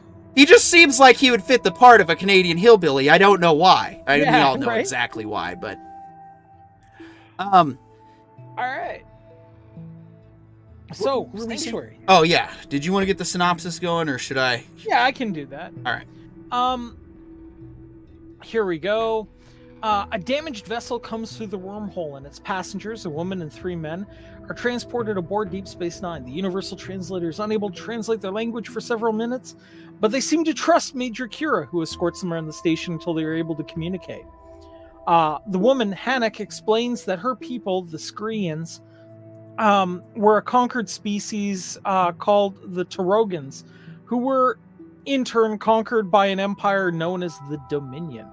Commander Sisko promises to help Hannock and her people find a new homeland. When several more Skirinian ships show up through the wormhole, though, they're welcomed warmly.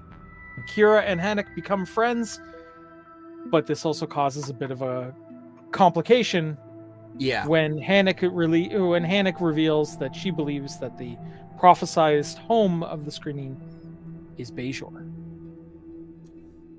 Yeah. So there's elements of this episode I enjoyed. There's elements that made it rather disillusioning. So I'll just go through those first.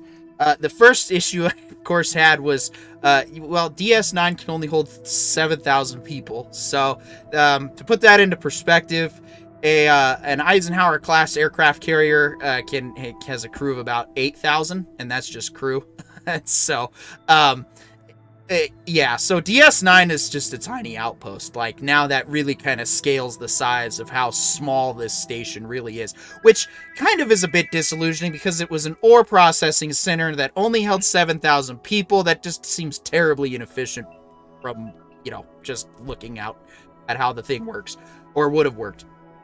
The other biggest issue, of course, is we have a very minute 3 million refugees that want to be located on a garbage province, and they're all fine to take care of themselves. They aren't asking for resources. All while Bajor is suffering a famine, while currently in the process of applying for Federation membership?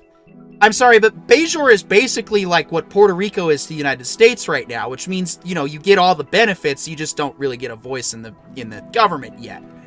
So, why is the Federation letting Bajor suffer a famine? And why do they not have enough room on Bajor for a mere 3 million people? Again, I'll put 3 million into perspective. There are 330 million people that currently occupy the United States alone. There are almost 8 billion people that occupy the Earth.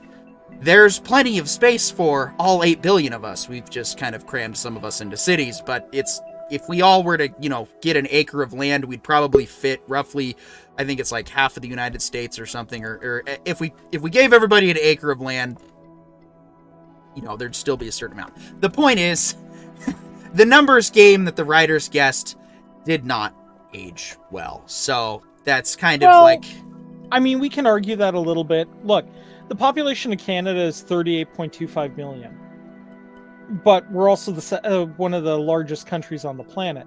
The trick is that a lot of that country is not really designed to be habited by humans right now. Right. Like, there's zero infrastructure involved there, right? On top of that, you have to combine Bajor and the Bajorans taking in 3 million souls. Like, they don't care that they're whatever they are, and that, like, the Bajoran, the policy is these are 300 living beings or 3 million living beings that matter. Right. So the piece that we're missing here is what is the population of Bajor? Because it's roughly the same size of Earth, and is it like 80 billion people? Is it what is it? If it's a huge ridiculous number, that would make sense. But they try to blow up like, oh my gosh, 3 million refugees, and it's like, that's nothing. No, I think that's where you're. So I think that's where the show actually did a really good job of writing it. Is that the question wasn't whether or not it's 3 million like bodies coming inhabiting Bajor. It was 3 million souls that the planetary control group, the world government, the world order of Bajor would now feel responsible for as citizens on their planet, as souls on their planet. 3 million souls is 3 extra million. Whether it's 3 million on top of 80 billion, whether it's 3 million on Actually, top the of population it's for 3 Bajor, million. the population for Bajor in canon sources is 3.8 billion. My God. Yes, I have that. Okay, that is now explain why they're available. suffering a famine while applying for Federation membership with Federation resources and technology. Because all that technology is not compatible with the Cardassian technology that's been there for years, which we see routinely on Deep Space Nine. So they can't repair the Cardassian, save, for example, replicators and whatnot. So they basically have zero infrastructure in place, is the best way to think about it. So you have 3.8 billion people and no way to do things like build new transports or repair the existing ones to get the food to market. Yeah, that's why you bring an Excelsior class and keep it in orbit, and there your problem's solved. And just transport everything back and forth. I agree, but see, yeah, but the plot has to happen. No, see, that's where the big plot hole of Star Trek is like, why is it so hard to take care of a planet? Like, they have instantaneous global communication and travel. Like, we have the internet. Imagine if we had teleportation. Yeah. How hard would it be to talk to Putin if Biden could teleport to his office and vice versa? And suddenly, like, there is no such thing as boundaries and, like, great wars because we're all humans being human and we just get to know each other faster. Like, that I think is a lot. All right, like, I'm gonna bring some I'm gonna bring some fan mail into the discussion. Nemesis of Eden writes in, this episode was very strange to me. Not sure their reasoning for keeping them out. Yeah, I'm Skoglioten writes in, Bajor is like, the land is not workable. They were like, we're brilliant farmers, please let us try. Bajor, no. They wouldn't let them in because the land was all poisoned and not workable, and they would just fail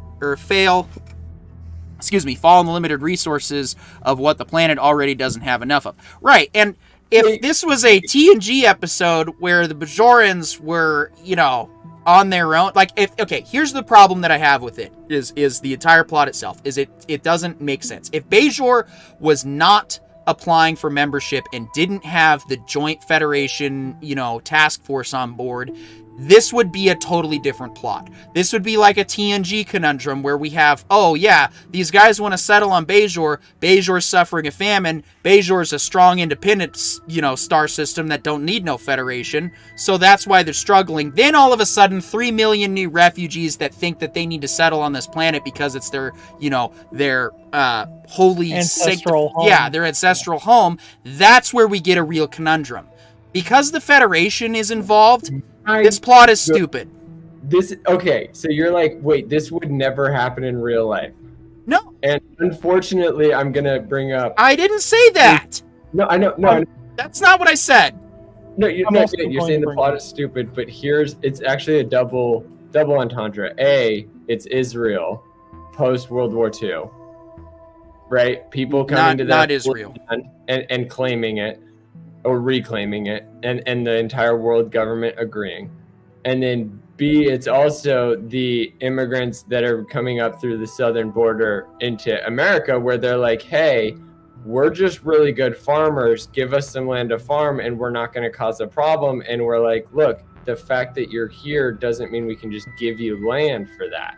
So like the amount of like government arbitrage is a wholly realistic human issue that has gone on for years. Yeah, I was actually going to compare this to the European immigration or migrant crisis. Actually, that's where I was going with it as well, right? To me, the logic and the issues in play here. Look, they can make up whatever story they want about the carrying capacity of the planet, or that they couldn't afford to feed them if there was a problem, or all these sort of things that they can bring up. The truth of the matter is, look, Bajor has just gone through a major upheaval and crisis. They've lost a ton of people. I can completely understand them not wanting to have new neighbors randomly moving in while they're still trying to figure out their identity in a post, a post-Holocaust kind of world.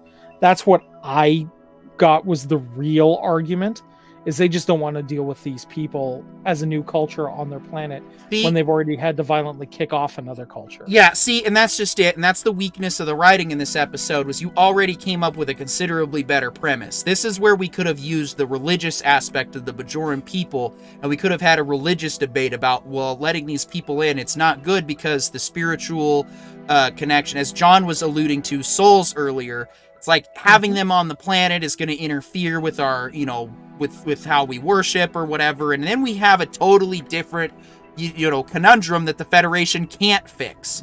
It's really the fact that they did this whole famine crap, and it's like, so what, is the Federation just there to make you look pretty? What's the point?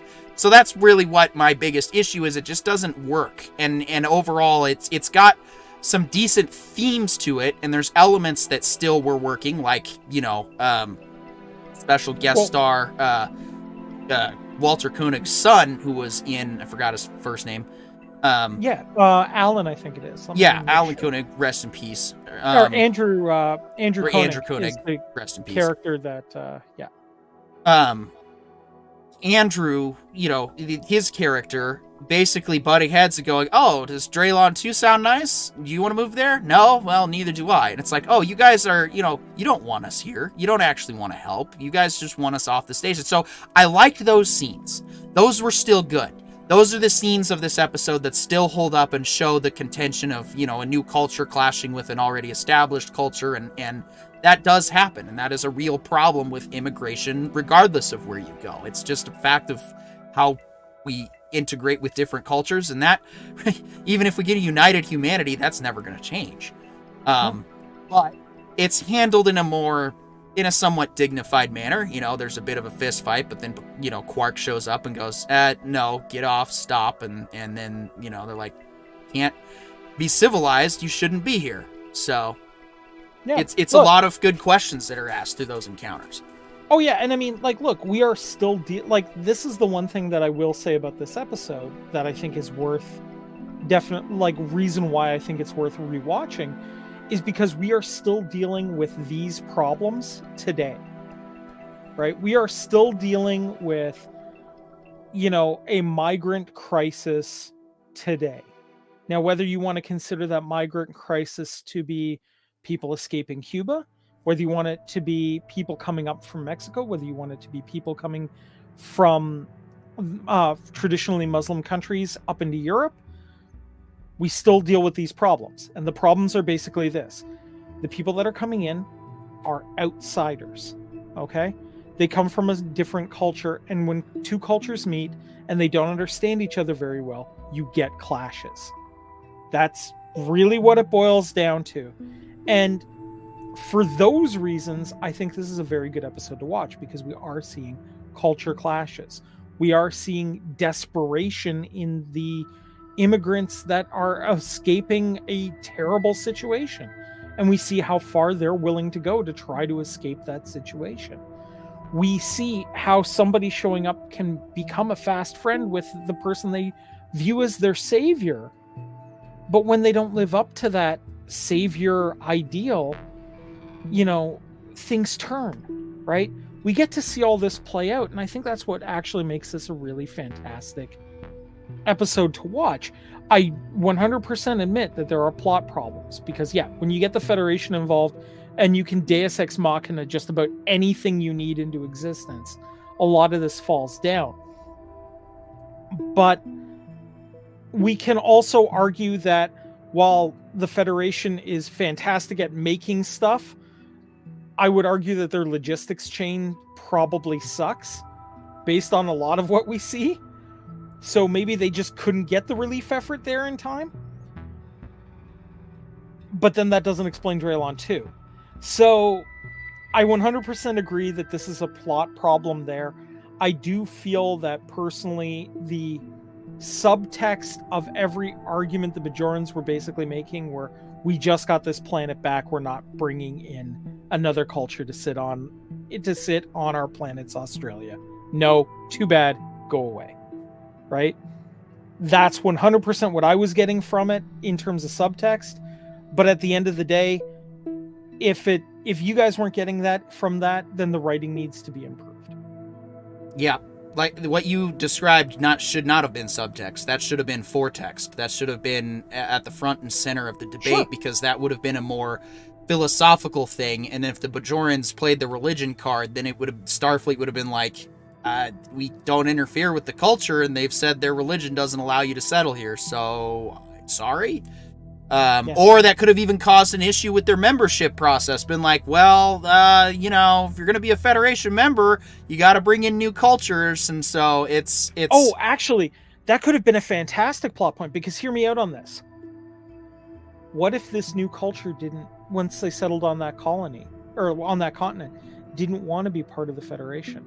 Or they could make the argument of, we don't want to be part of the Federation if we settle here because we're not there. So they couldn't have them on board and still go for membership.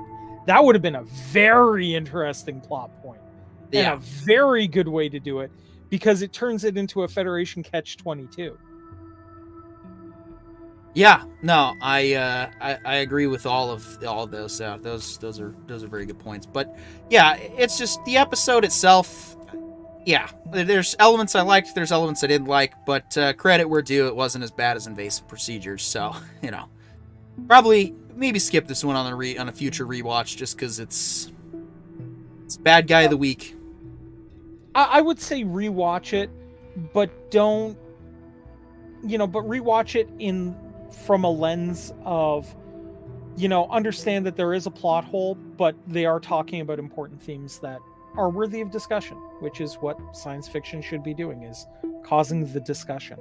Yeah, absolutely.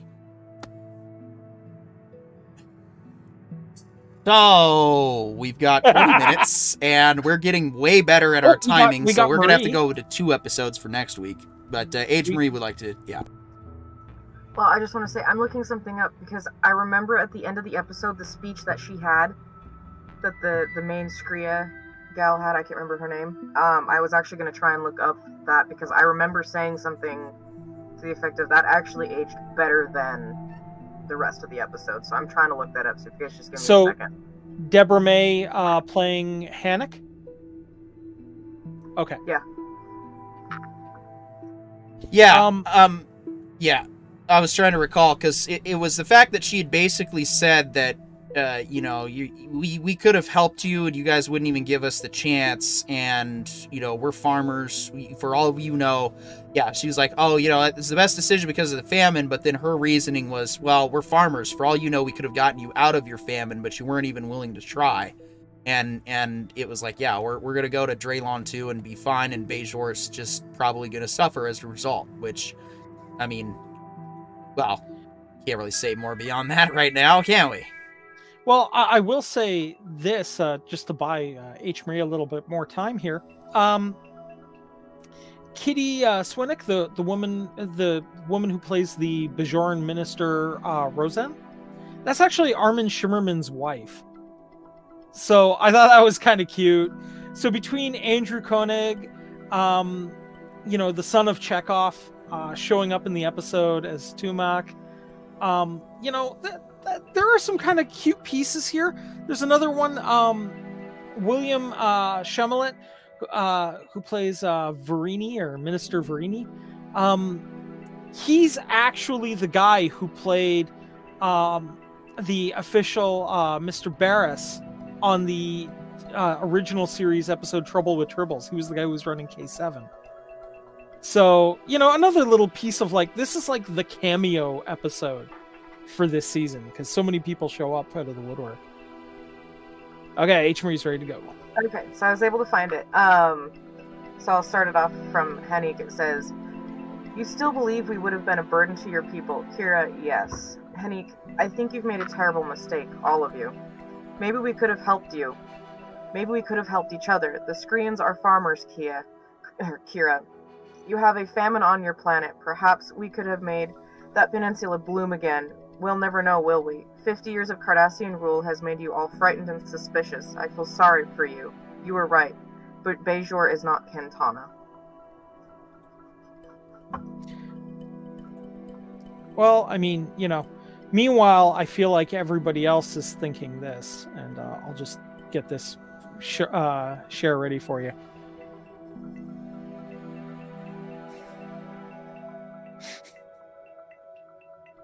I mean, That is glorious.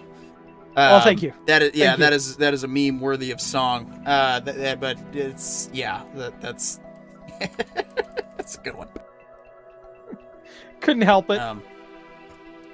Yeah, I mean, it's not the worst episode of Star Trek. I mean, there's whole seasons of Star Trek now that are the worst episodes of Star Trek. So, we have plenty of, and that's probably what I like the most about New Trek as a whole, to be perfectly honest, is we get to, especially in real time on this show, evaluate it with classic Trek, and we get to show the strengths and weaknesses of both side by side. And so we kind of get a bit less of you get a more, I think, honest opinion as a result. But I'm glad we got Star Trek Discovery. And I do mean that in a genuine sense, because sometimes you need bad ideas to get to your better ideas. And if you don't have those bad ideas talked out, you're not going to get to better, you're not going to grow. Now, unfortunately, the purveyors of these bad ideas, they don't want to grow. If they did, they wouldn't have insulted the fans. They wouldn't have gone out of their way to go, no, it's good, you just hate it because you're buzzword of the week. And that would have been that. So, unfortunately, some of the current showrunners, they don't want to grow. They don't care. And that's fine. They don't have to. We're just going to slowly, people are slowly going to slide into places that matter, like we had seen at Lucasfilm, which now may finally be going the direction it's supposed to. And I do believe we're seeing that with Secret Hideout slowly kind of getting removed from Paramount, because Curtsy Boy has been dead-ass silent about Picard Season 3.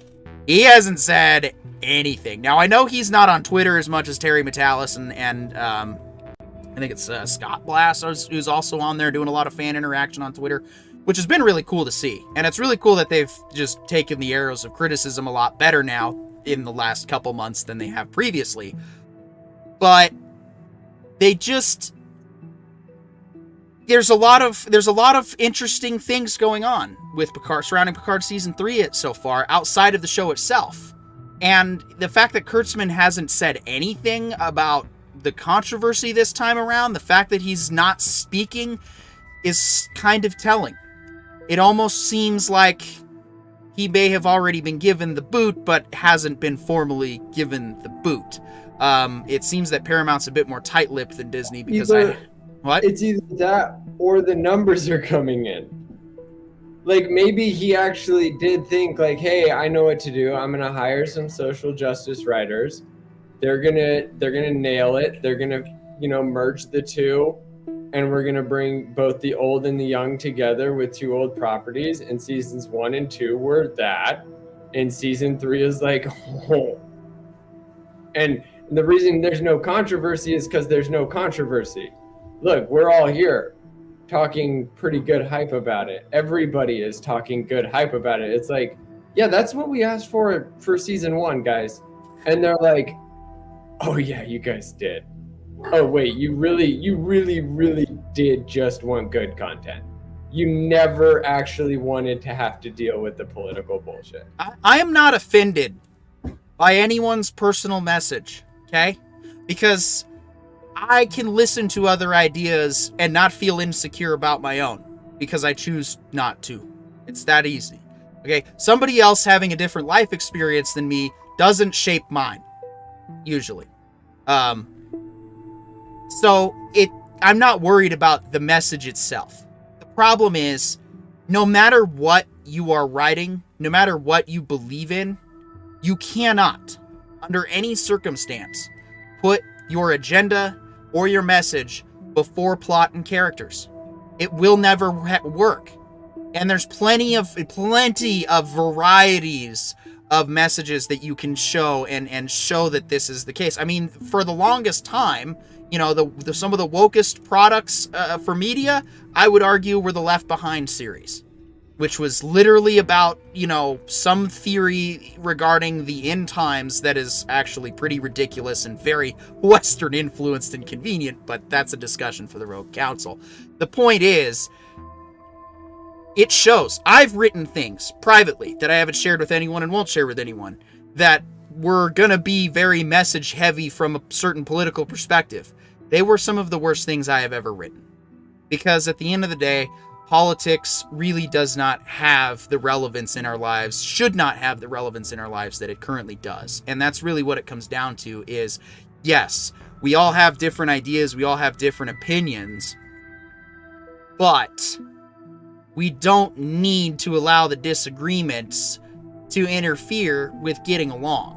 And that's really what Star Trek, that's what Roddenberry Trek is about, is, you know, a lot of the Drekkie types. And what I mean by Drekkie is if you're somebody who insults a fan over a disagreement, you know, of personal opinion, you're going down the lines of Trek. And that's what Trek wants you to do. It wants you to be divided over having a difference of opinion.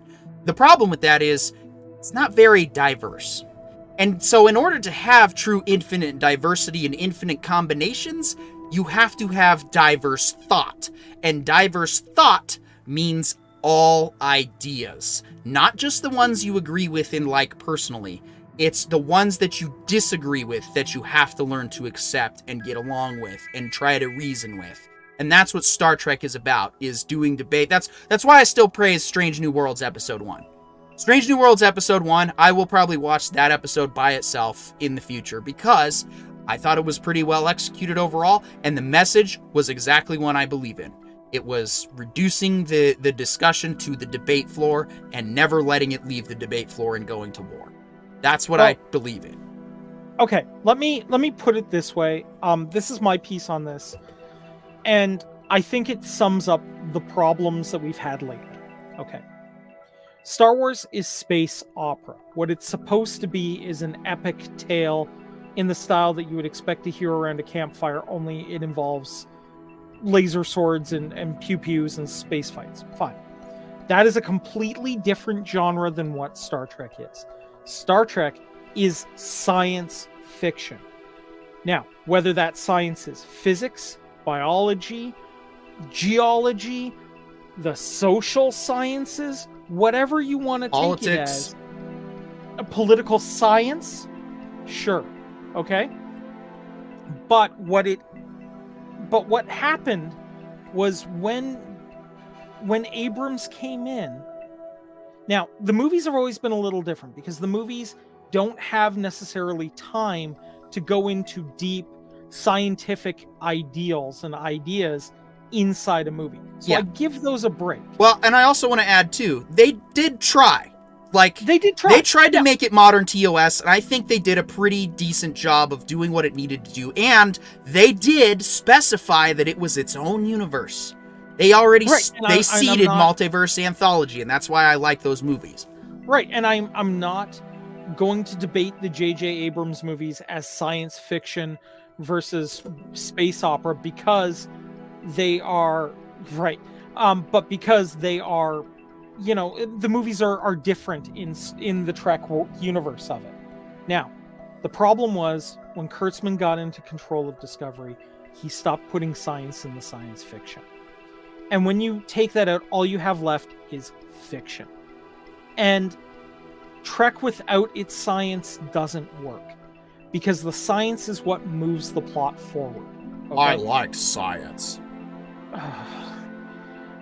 Basically, at the beginning, every episode of every Trek takes a scientific concept and plays with it through the plot. Okay? This doesn't happen in New Trek. And that's why I think a lot of people have a problem with it. And why I think it's reasonable for them to do so. Yeah. and I think that that's exactly what my issue's been. Is I'm not so insecure that I can't hear your message.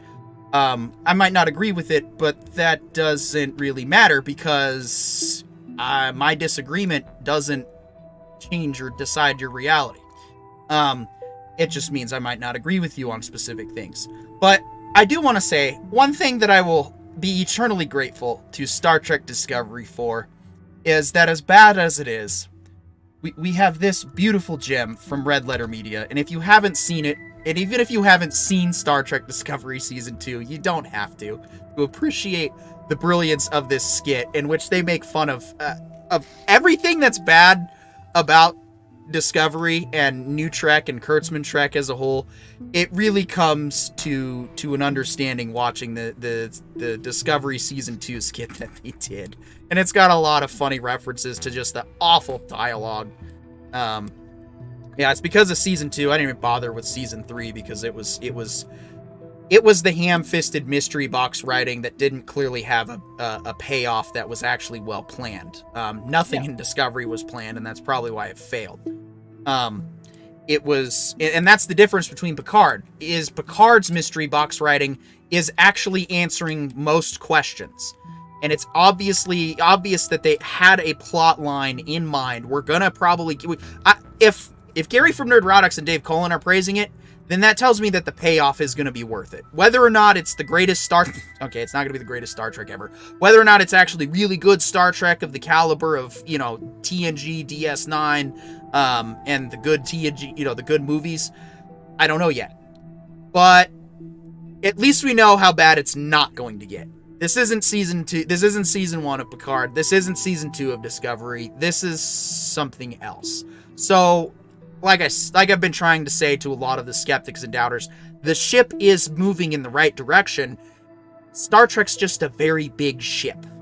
And big ships, they don't just, you turn the wheel and you move. Yeah, this isn't, even in Star Trek Online, the ships turn more reasonably fast, especially if you apply the right abilities. I've worked on a big-ass naval vessel. They are not fast when it comes to turning. They are very slowly moving. And with how big Star Trek has become, it makes sense that Strange New World was a couple of steps in that right direction, but it was still that JJ Trek influence, not really great. And so now we've got, Terry Trek, that's now still moving, still going. It seems like we might still be headed towards a new, better track, but we'll find out when we get there.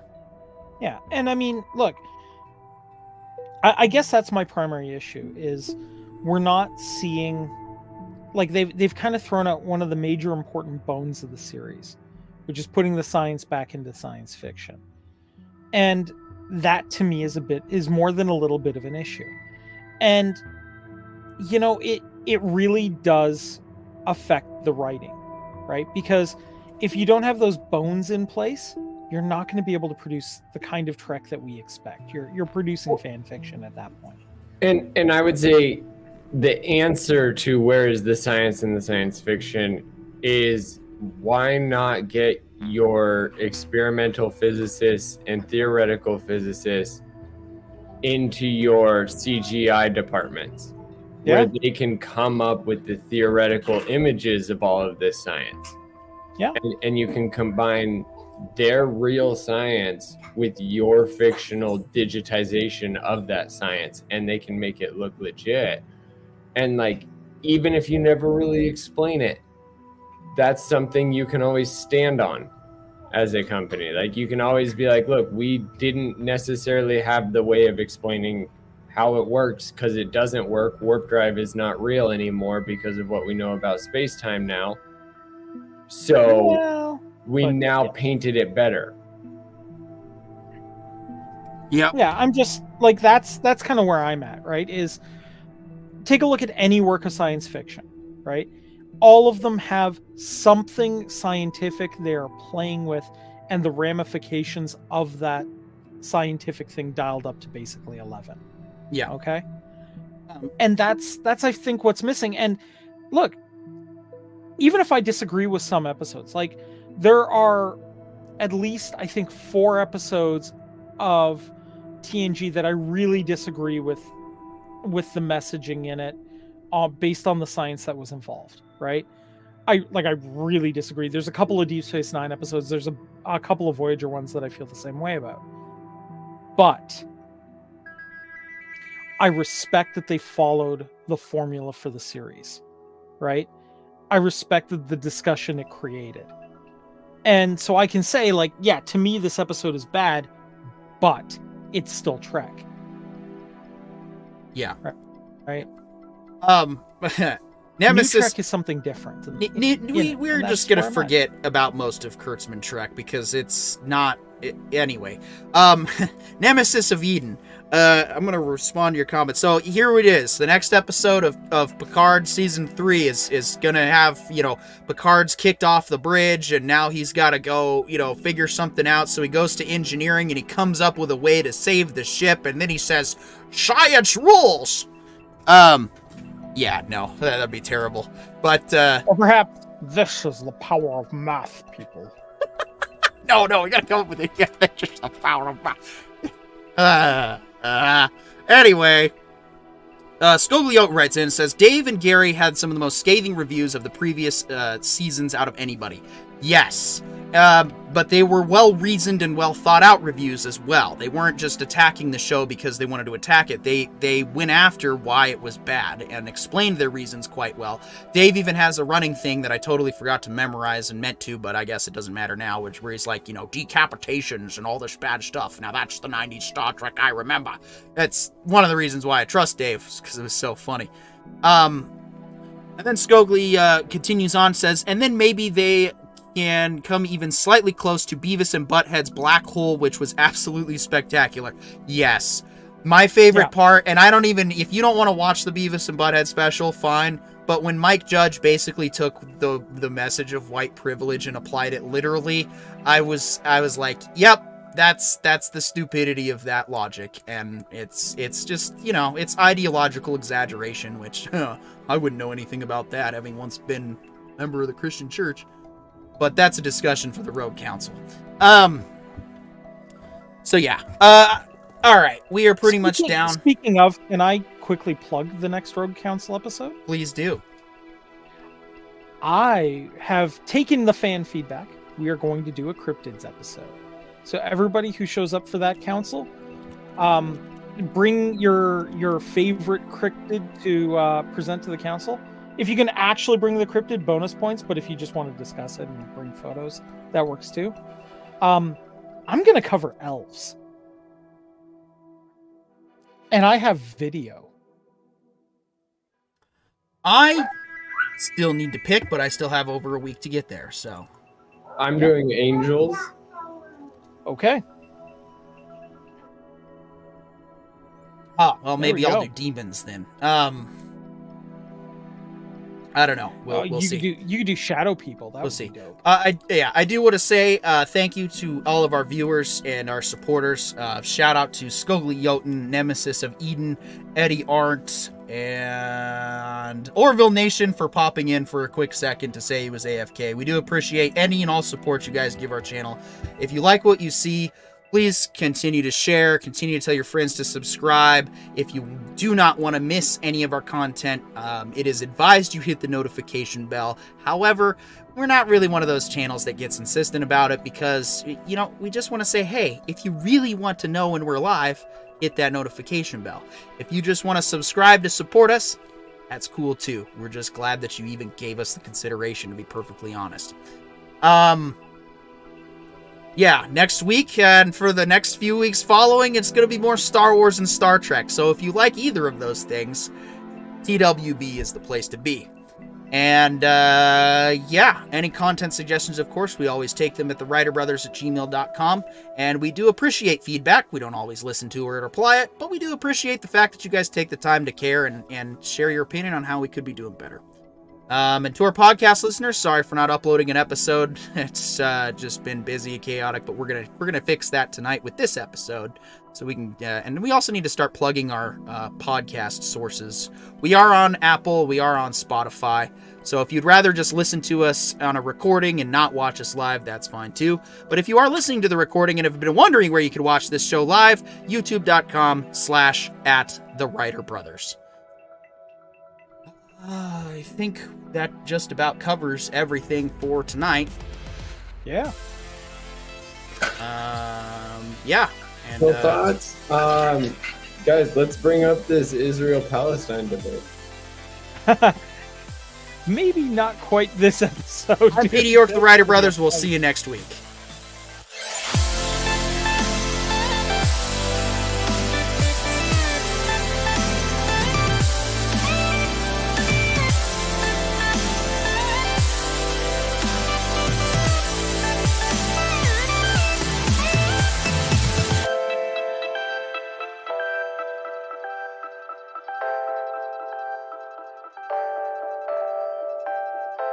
This has been a presentation of the Writer Brothers Tuesday Night Live Show.